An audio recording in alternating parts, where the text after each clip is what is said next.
This is a daily chart of Taser, which is now AXON, which back then made the more humane way to, suspend a criminal or arrest a criminal with, electrodes probing electricity through the body instead of, shooting a potential suspect. And so Taser has made new, products since then and changed the name to Axon. But I'm looking at a chart from July of 2003. And if I go to the monthly, you can see how it had this big run up after its IPO, then sold off, and now it's starting to rebound once again. This is a daily chart from July of 2003. And as I click through day by day, I'm going to try to do this a little quickly just for the sake of the video. I want you to keep an eye on this green line and the magenta line here. This is the 10, the green is the 10 EMA, and this magenta line is the 21 EMA. You can see it made a low, retested the low many, many times before starting on this power trend and making a high there at 939 in May of 2003. You can see the short-term moving averages trading through the longer-term moving averages and getting into a power trend and making higher highs here at 12 in June and 1350 in early July. And I'm just going to click through here, and I want you to look at the look at how it spikes and it pulls back to its moving average, spikes, and then pulls back to a moving average. This is the 10 here. But I want to point out here, we're now in August of 2003, and this is 242% above the 200 simple moving average. And so I'm trying to relate this to SMCI. When you hear people say it's 200% above the 200, it's a sell sign. Well, it may be a secondary sell sign, but it can stay above this.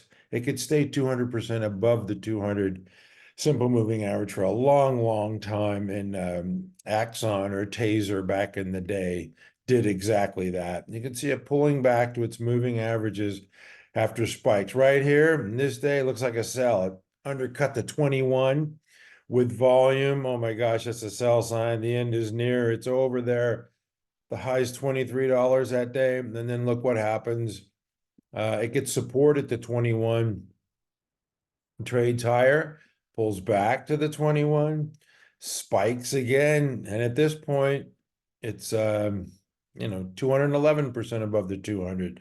So like I said, that's not a surefire sell sign. But look at how many times it pulls back to its 21. It's like a magnet, these moving averages. And then on these spikes, we're now in October of 2003, and it's 220% above the 200 SMA, and just keeps going higher. The numbers are going to change here because of the stock splits.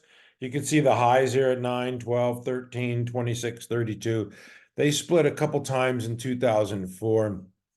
And here's a gap higher. I don't know if this is earnings related or not, but towards the end of October, they're 273% above its 200 and just keeps climbing higher. It gets kind of gappy here, gap after gap. This is a gap right here, though the high is 57.89, the low is 58.12, and it continues to make gaps. This is a massive gap here from a 43.73 to a low of 48. That's more than a 10% gap. But it pulls back to the 21, and not all gaps are filled right away. And you can see how it's just like a magnet here, these moving averages. And this thing spikes higher here in December. I'm just going to click through December fairly quickly here. It just continues to pull back to those moving averages. Here on December 31st, it closes right there at the 21. At 82.41 is the 21 EMA. So you think maybe 93, that's the end of the road, pulls back to the 21, traded from 93 down to 82. But then January of 04 hits, and you could see it spiking again. Buyers coming in. And let me see, how high is this above its 21? There you're going to see the numbers change here. It's 253% above the 200 SMA. as it continues to climb through the month of January, pulls back to the 10, pulls back to the 21, looks like it's over, has an inside day, then gap again, 285% above its 200. So yeah, gappy chart, but still pulling back to its moving averages. And definitely not filling all those gaps from way lower. And you can see, those numbers change. It had a 3-for-1 stock split, I believe, and then a 4-for-1 stock split in 2004. But it continues to pull back to the moving averages, gapping higher. It just looks like it's done, and then it continues higher. So I'm going to stop here. I mean, I think I proved my point here that even when you think a stock might be done, just watch the moving averages. And as I go through April here, it finally peters out. And this is when you want to sell it, right? When it slices its 50, and then it's over there in May. But at this point here, at the peak 64, which is after like a 3-for-1 stock, but it had a 10,000% appreciation from like 60 cents to 64, over $64. And right there, it's 293% above its 200. It stayed 200% above its 200, pretty much the entire way here. Pulling back to moving averages, a fantastic run, one of the greatest stocks of this century, AXON. And no, so now I'm going to go to our local or recent favorite here, which is SMCI. The last trading day was 2/16/2024.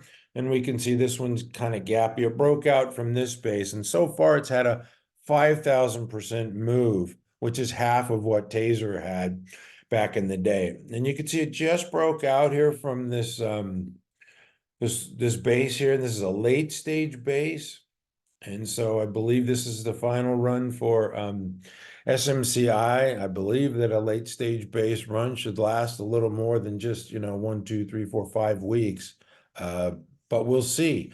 On Friday, there was a lot of declarations of it's over, the king is dead, and it's going to bring down AI, the whole sector, which is just nonsense. This is a 44 billion market cap stock, 45 billion. It's a flea on a dog's butt compared to Microsoft, Meta, and Amazon, and Nvidia, and ServiceNow, and Palantir, and Adobe. This is still considered a small cap stock, even though it's risen so fast. So it had this big day, this big spike, and yeah, it's 167% above its 200. On Thursday, it would close 237% above, so, and 135% above the 50. So filling the gap here, right here, there's one at 800, and it came down to 801.15. So I expect that gap to get filled. What I'm looking for in SMCI here is for it to trade down to its either the 10 or the 21, maybe here. Maybe here. This is rising fast. The 21's coming up like $25 a day. So right now the 21 EMA is 657, but it's going up like I say, $25 a day at this pace. So if it continues to climb at this pace, it'll be 750 by the end of the week. And so perhaps this will trade down to 750. And I'm just guessing here and not making any predictions, just keeping an open mind, trying to be flexible. If this 21 continues to rise, and the stock could come down, hit this 21, and then bounce higher and make a new high. And that would be fantastic for the longs. I'm not predicting it. I'm saying it could happen. I just think that the breakout from this base on January 19th, it just has not had much time, and the move is not over, I don't believe, but time will tell. I'm not making any predictions. I'm just trying to keep an open mind. It could just trade right back down to 300, like the shorts think it's going to be easy money and is going to trade back to this old base here, and it might. It could, and it could also bounce off a moving average and trade higher. Both scenarios are definitely plausible. I'm just going to observe this move, But if it does trade down to its 21 and starts to bounce, that might be an area of interest for me. Anyway, that's it for SMCI, and I'm comparing it to Taser of 2003, 2004, which had a big run and had a similar market cap size. This is a top stock in the top group. Like I said, it's got a 45 billion market cap. The CEO said that they could do 25 billion in sales. So, I don't know, 4 times sales would make it, 100 billion market cap. So it could still double from here, without being too expensive. Just keep an open mind, remain flexible. And this, stock is definitely moving and has a lot of attention and a lot of eyeballs. At mcstockcharts.com, we never give up. Thank you for watching.